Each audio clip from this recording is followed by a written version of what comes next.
Howdy again everyone, and today I'm looking at a brand new lens from Canon, and I think this might be the first full review of it to be found on the internet, the RF 24-240mm f4-6.3 IS USM.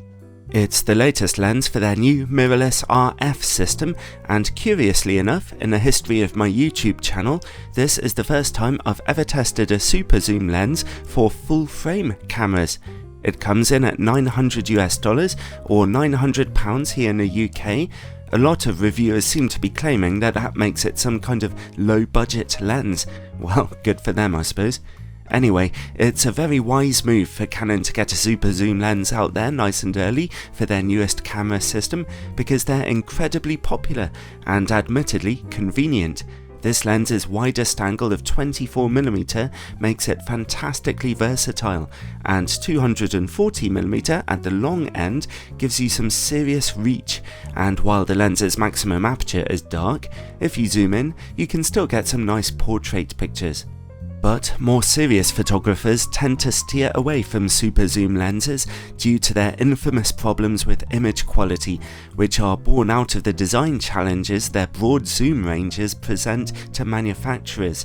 And they tend to have a dark maximum aperture too, making it harder to shoot in dark conditions or get out of focus backgrounds. Well, we'll look at image quality in a minute. Let's start by looking at build quality. Firstly, if you're stuck in the past and using your Canon EOS R with firmware version 1.2, it'll recommend you update your firmware, so do it.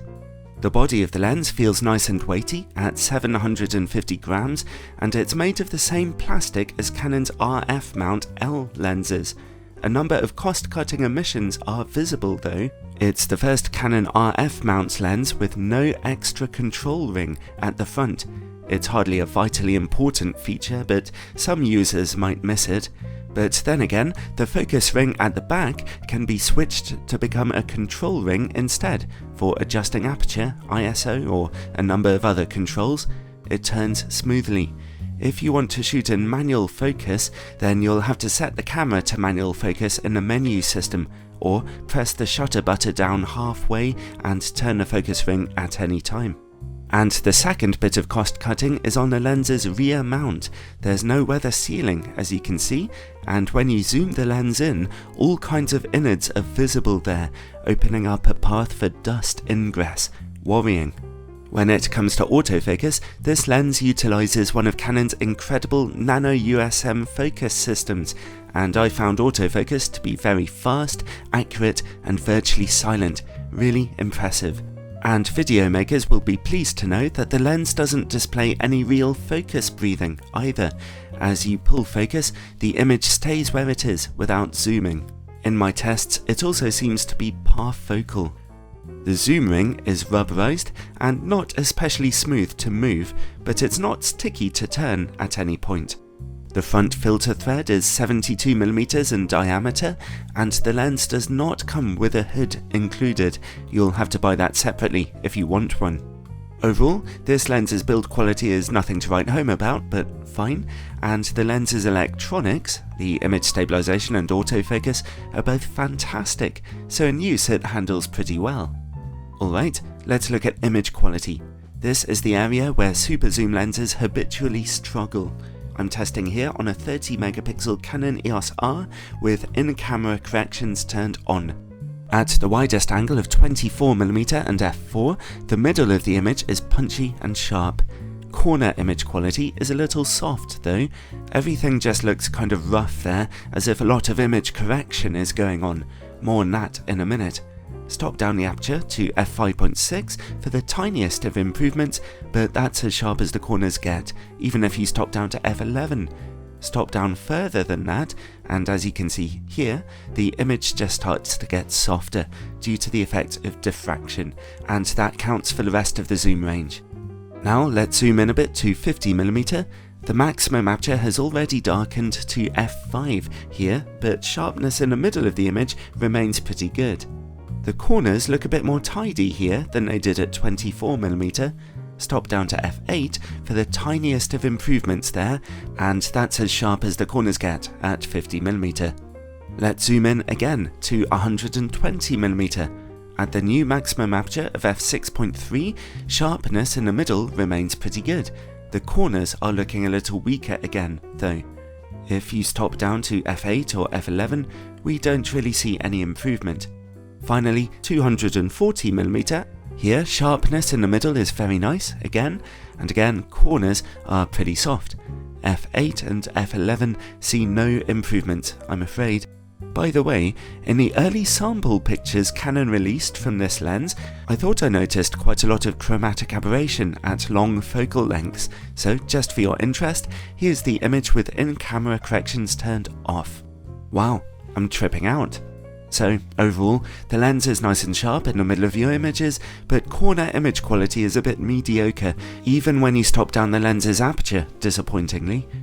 Alright, let's move on and look at distortion and vignetting.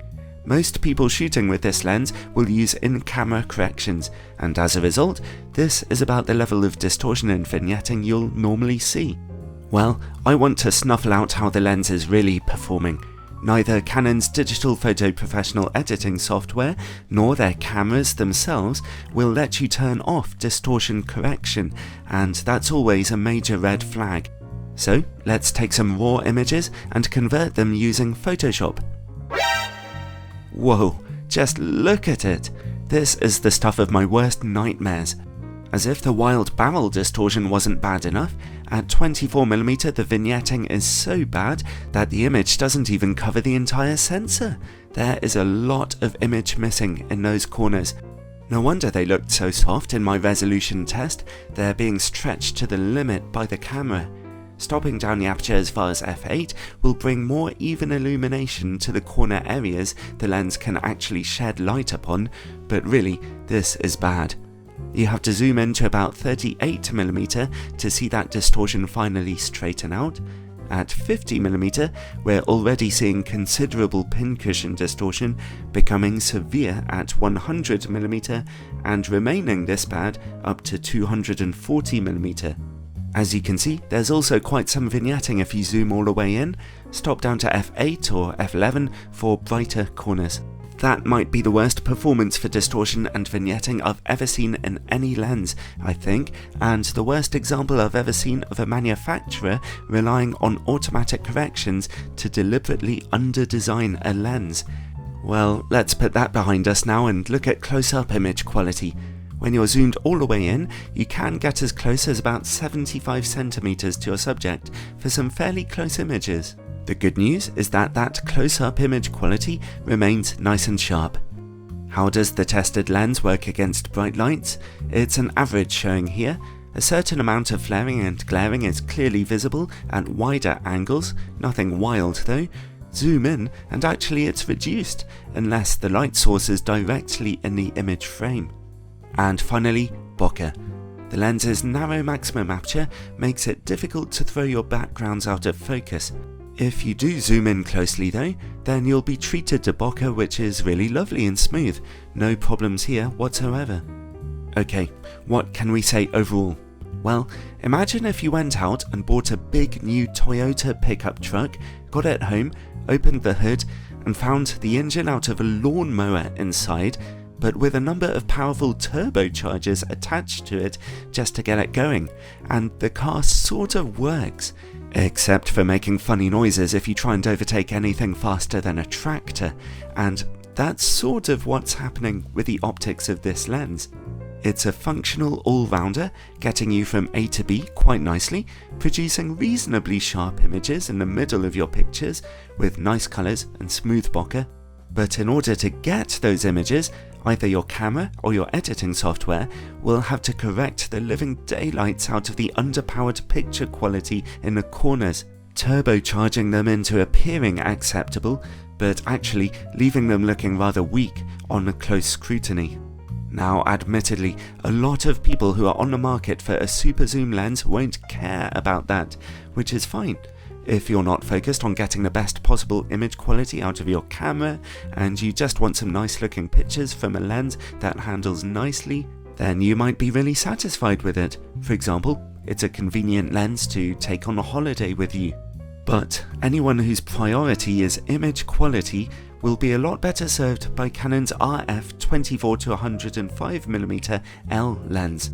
While it may not compete with the super zoom lens's reach, it's sharper and has a number of other nice little advantages, not to mention a brighter maximum aperture for a similar price.